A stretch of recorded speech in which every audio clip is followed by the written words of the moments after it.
Bismillahirrahmanirrahim. Assalamualaikum warahmatullahi wabarakatuh. Perkenalkan, nama saya Eka Wahyuni, NIM B1D221017 dari kelas 21A. Di sini saya akan menjelaskan tentang sintesis protein.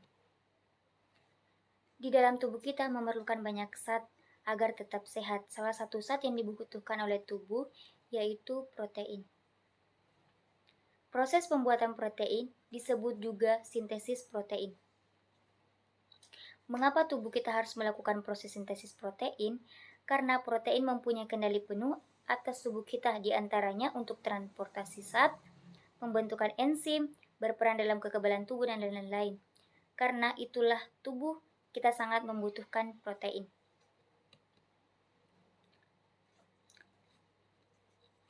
Proses terjadinya sintesis protein ada dua tahapan, yaitu transkripsi dan translasi. Di mana transkripsi merupakan proses pembuatan salinan RNA yang berasal dari RNA menjadi DNA di nukleus atau inti sel. Sedangkan translasi merupakan proses penerjemahan mRNA menjadi protein yang terjadi di dalam sitoplasma.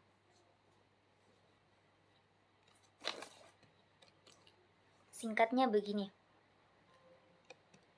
Proses sintesis protein yaitu proses DNA menjadi mRNA dan mRNA menjadi protein. Dalam tahapan sintesis protein, kita mengenal 3 macam RNA. Yang pertama, mRNA atau messenger RNA, atau biasa juga disebut dengan RNA duta. mRNA berfungsi sebagai pembawa kode genetik kodon dari kromosom yang ada di dalam nukleus ke ribosom pada sitoplasma. Yang kedua itu rRNA atau ribosom RNA, berfungsi sebagai mesin perakit polipeptida yang bergerak ke satu arah di sepanjang mRNA. Yang terakhir yaitu tRNA atau transfer RNA, berfungsi sebagai membawa asam amino ke ribosom. Istilah-istilah dalam sintesis protein, yang pertama sense, yaitu untai yang berperan sebagai pengode atau non-template atau bukan cetakan. Selanjutnya itu antisense, yaitu untai yang berperan sebagai cetakan atau template. Selanjutnya itu kodon. Untai adalah kode genetik yang dibawa oleh mRNA. Selanjutnya itu antikodon, yaitu triplet basa nitrogen yang terikat dengan mRNA. Selanjutnya itu promotor, titik awal atau start point, tempat menempelnya RNA polimerase. Terakhir yaitu terminator, yaitu titik akhir atau pemberhentian proses transkripsi.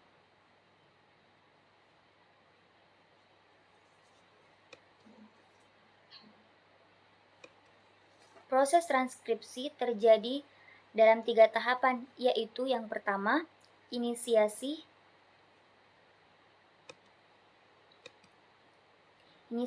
atau permulaan, yang kedua elongasi atau pemanjangan, yang ketiga yaitu terminasi atau pemutusan.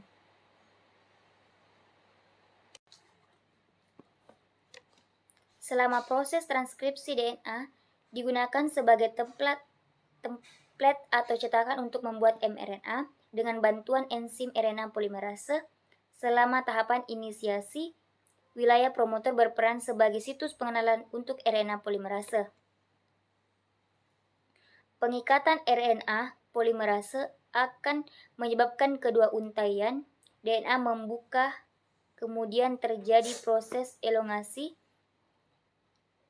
di sepanjang untaian DNA cetakan atau antisense.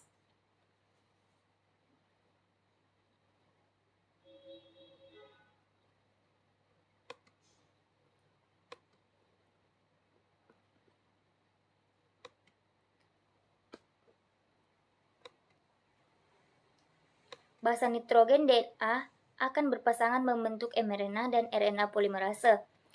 Akan menambahkan nukleotida dari ujung 5 aksen ke ujung 3 aksen pada RNA yang sedang tumbuh. Setelah RNA polimerase pada bagian terminator, maka proses transkripsi mRNA telah selesai. Kemudian RNA polimerase, DNA dan mRNA akan memisahkan diri satu sama lain. Untaian mRNA yang telah dibuat selama proses transkripsi terdiri dari dua wilayah, yaitu exons atau wilayah kode untuk protein dan bagian non-kode yang disebut dengan introns. Bagian mRNA yang digunakan dalam proses translasi hanya bagian exon, sehingga bagian introns dari mRNA akan dihapus. Proses penghapusan introns ini disebut introsplicing dan dilakukan oleh kompleks yang terdiri dari protein dan RNA yang disebut spliosom. Kompleks ini akan menghilangkan bagian introns, lalu exons yang berdekatan akan bergabung untuk menghasilkan untaian mRNA yang utuh. Nah, poin penting dalam transkripsi yaitu DNA adenin berpasangan dengan mRNA urasil. DNA timin akan berpasangan dengan mRNA adenin. DNA guanin akan berpasangan dengan mRNA sitosin. DNA sitosin akan berpasangan dengan mRNA guanin. Nah, mRNA yang telah terbentuk akan mengandung 3 urutan basa nitrogen atau kodon. Selanjutnya, mRNA atau kodon akan meninggalkan nukleus melalui pori-pori menuju sitoplasma untuk melakukan tahap selanjutnya, yaitu translasi.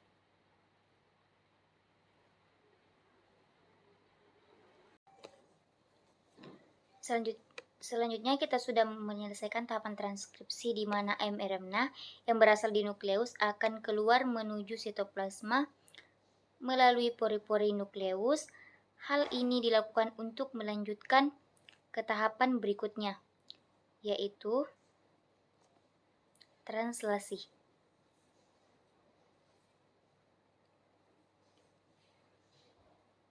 Translasi merupakan proses penerjemahan mRNA untuk dibuat menjadi bentuk protein.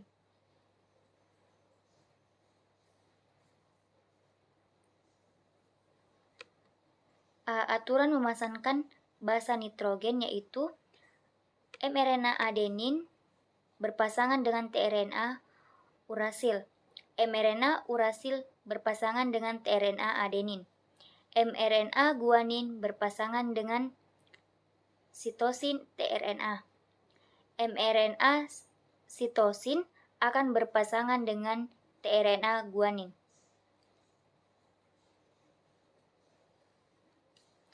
Tahapan translasi berperan yaitu inisiasi, elongasi, dan terminasi. Tahapan translasi mRNA berperan sebagai cetakan untuk pembuatan protein.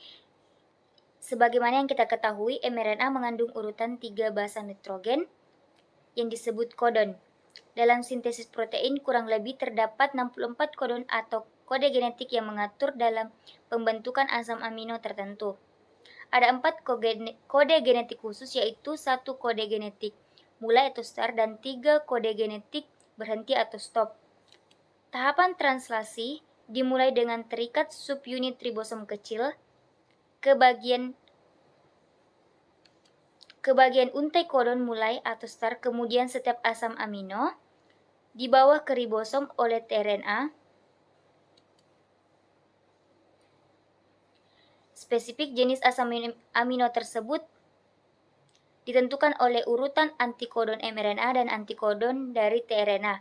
Setelah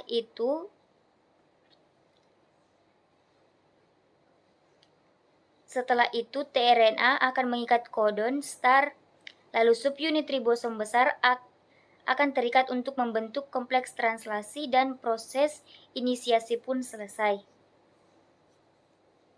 Dalam subunit besar, ribosom besar, terdapat 3 ruang berbeda yang disebut dengan situs E, exit, situs P, peptidil, dan situs A, aseptor.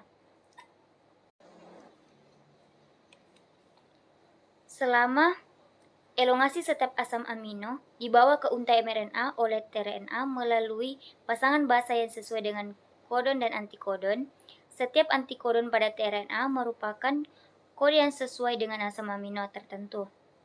Ketika ada sebuah tRNA dengan muatan asam amino yang berikatan dengan ikatan pada situs A, maka akan terjadi pemutusan asam amino pada situs P, yang mengakibatkan asam amino berpindah pada situs A dan membentuk ikatan peptida.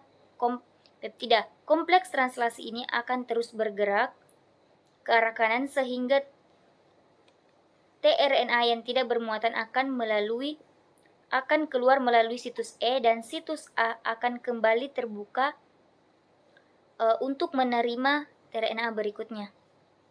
Tahapan elongasi akan terus berlanjut sampai mencapai codon stop atau berhenti pada titik terminasi. Ketika sudah sampai ke tahap terminasi, maka faktor rilis akan mengikat situs A pada codon stop dan polipeptida akan dilepaskan dari tRNA pada situs P, kemudian seluruh kompleks memisah dan proses akan dimulai lagi pada tahap inisiasi.